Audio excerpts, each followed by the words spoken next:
Hi guys, I am Shivangini. Welcome to my channel resolving NEET. तो मेरे पिछले videos में हमने रेडियो एक्टिविटी और उसके जैसे रेडियो एक्टिविटी डीके और उसके लॉ के बारे में बात की थी। आज हम क्वेश्चन करेंगे। अब ये क्वेश्चन क्या कह रहा है, what is the respective number of alpha and beta decay. यहाँ पे डीके भी होगा, alpha and beta decay from the following radio activity. यानी ये हमें रिएक्शन दे रखी है। अब इसमें हमें बताना है कि कितने अल्फा निकलेंगे और कितने बीटा निकलेंगे। तो x क्या है, 90x 200 किस में कन्वर्ट हो रहा है, 80/168 में।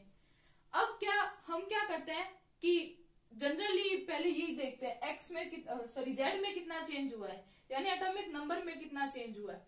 अगर हम इस तरीके से चलेंगे तो हमारा क्वेश्चन श्योरली गलत होने के चांसेस पूरे हैं, यानी 99% चांस है।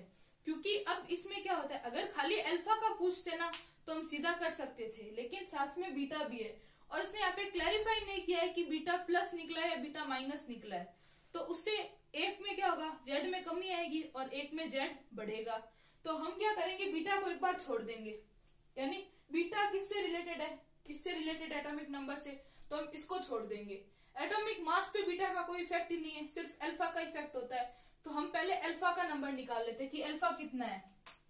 तो अल्फा में क्या होगा, एटॉमिक मास में एक अल्फा निकलेगा तो 4 कम होंगे। तो पहले हम देखते हैं एटॉमिक मास कम कितना हुआ है। तो हम सब्सट्रैक्ट करेंगे, 200 में से 168 घटाएंगे तो 32 आएगा। एटॉमिक मास में 32 की कमी आई है, टोटल 32 यूनिट कम हुआ है। अब एक में कितना जाता है, 4, तो 32 में कितना जाएगा, मतलब कितने के लिए 32 लगेंगे, तो 16 नहीं, जब 8 अल्फा निकलेंगे तब जाके एटॉमिक मास में 32 की कमी आएगी। तो 8 अल्फा, अब जैसे ये देखो इसमें दोनों ही 6, तो ये ऑप्शन तो सीधा ही गलत हो गया। अब 8 इन तीनों में आ रहा है, लेकिन इसने ऑर्डर क्या दिया, पहले अल्फा और फिर बीटा रेस्पेक्टिवली, मतलब पहले अल्फा का बताना है फिर बीटा का बताना है। अब इसमें अल्फा कितना है, 6, तो ये ऑप्शन भी सीधा गलत हो गया। तो ये दो ऑप्शन तो एलिमिनेट हो गए। अब या तो ऑप्शन ए होगा या सी होगा। अब हम क्या करेंगे, अब हम देखेंगे कि पहले अल्फा से ही एटॉमिक मास को कैलकुलेट करने की कोशिश करेंगे। अगर मान लो 8 अल्फा निकले, इतना तो हमने क्लियर कर लिया, यहां तक तो हम पहुंच गए। 8 अल्फा निकले तो एटॉमिक नंबर में कितने की कमी आनी चाहिए थी, 8 दूनी 16 की कमी आनी चाहिए थी। यानी हमारे हिसाब से एटॉमिक नंबर क्या होना चाहिए था, वाई का 76 होना चाहिए था, सॉरी 74 होना चाहिए था। 90 में से 16 माइनस, लेकिन है कितना, 80। तो कितना रहा है, ये 6 बढ़ रहा है।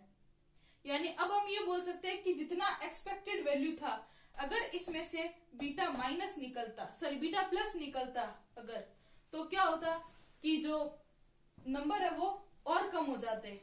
यानी जैसे 74 तो सिर्फ अल्फा की वजह से है, तो ये 72 होता या 73 होता, 74 से तो और पीछे चले जाते, लेकिन पीछे नहीं जा रहा, ये आगे आया है, तो यानी बीटा माइनस का डीके हुआ है, तो जेड बढ़ेगा।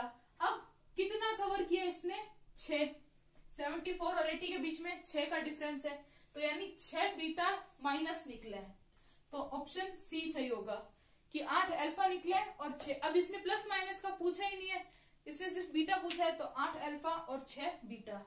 तो हमें ये क्वेश्चन इस हिसाब से सॉल्व करने पड़ेंगे कि जो क्वेश्चन में दे रखा है और पूछा क्या है, उन दोनों को देखना पड़ेगा। अगर इसमें हम ऐसे अप्रोच करें कि पहले एटॉमिक नंबर, तो गलत होगा ये क्वेश्चन, क्योंकि हम कंफ्यूज हो जाएंगे।